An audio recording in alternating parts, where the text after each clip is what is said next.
जोहार गे सनम को तेहेኛ वीडियो रे बोन नेला गेल गोटांग कुकली सावते ओना कोरना लनई को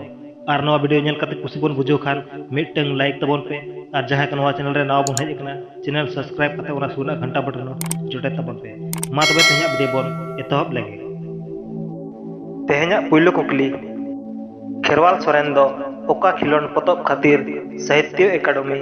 नई दिल्ली पाटा खन सारहाव सिरपा नाम लेदा खेरवाल सोरेन दो ओका खिलोन पतब खातिर साहित्य एकेडमी नई दिल्ली पाटा खन सारहाव सिरपा नाम लेदा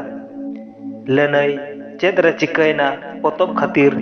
खेरवाल सोरेन दो साहित्य एकेडमी नई दिल्ली पाटा खन सारहाव सिरपा नाम लेदा दोसार कुकली 30 दो पारसी सगाड़ भारत दिसम रे माडराव अचुरो एतहब लेना 30 दो पारसी सगाड़ भारत दिसम रे माडराव अचुरो एतहब लेना लनई 16 जून 1998 साल रे पारसी सगाड़ भारत दिसम रे माडराव अचुरो एतहब लेना तेसार कुकली खेरवाल जारपा समितिया मारांग कमी दो चेत कना खेरवाल जारपा समितिया मारांग कमी दो चेत कना लनई खेरवाल जारपा समितिया मारांग कमी दो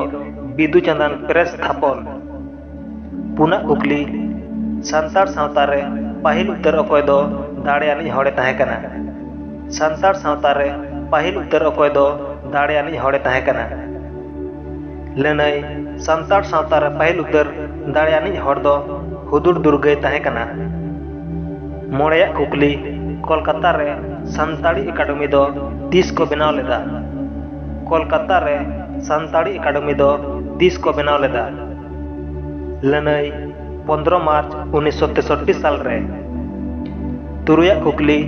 international Santal language and literature conference रेना पाहिल मिदुन दो ओकारे हुई लेना international Santal language and literature conference रेना पाहिल मिदुन दो ओकारे हुई लेना लनई दिसंबर 1991 साल रे झारखंड पनत रेना जमशेदपुर रे हुई लेना इया रेना कुकली कोलकाता आकाशवाणी केंद्र रे तीन साल खन संताड़ी अखड़ा झीज अकना कोलकाता आकाशवाणी केंद्र रे 3 साल खन संताड़ी अखड़ा झीज अकना लनई 1 अगस्त 1965 साल खन हफ्ता रे बारसिंग और 15 अगस्त 1975 साल खन लेताड़ के तेहन हाबी सिंगड़ अखड़ा छोटा 5 टड़ांग रे रवा कना संताड़ी अड़ांग ते इरल रेना कुकली भारत फुरगल तायम पश्चिम बंगाल पनत खन अकोय खेरवाल हपन पुइलो आईपीएस लेकाते कामी रे बहाल लेना भारत फुरगल तायम पश्चिम बंगाल पनत खन अकोय खेरवाल हपन पुइलो आईपीएस लेकाते कामी रे बहाल लेना लनई भारत फुरगल तायम पश्चिम बंगाल पनत रनी मानतान गुरुचरण मुर्मू गंके तकिन पुइलो आईपीएस लेकाते किन बहाल लेना आरे रेना कुकली ओका कामी लेकाते नवा जमाय दोय तला ओड़ागोआ ओका कामी लेकाते नवा जमाय दोय तला ओड़ागोआ लनई चाडी कुटम कामी तलाते नवा जमाय दोय तला ओड़ागोआ गेल रेना कुकली से तेहेኛ मुचेद कुकली भारत इतत मिहु दो ओकोय चेटा एया भारत इतत मिहु दो ओकोय चेटा एया लनई बापला रे भारत इतत मिहु दो जवाय ओड़ा रे बाहुरिन भारत तेदे चेटा एया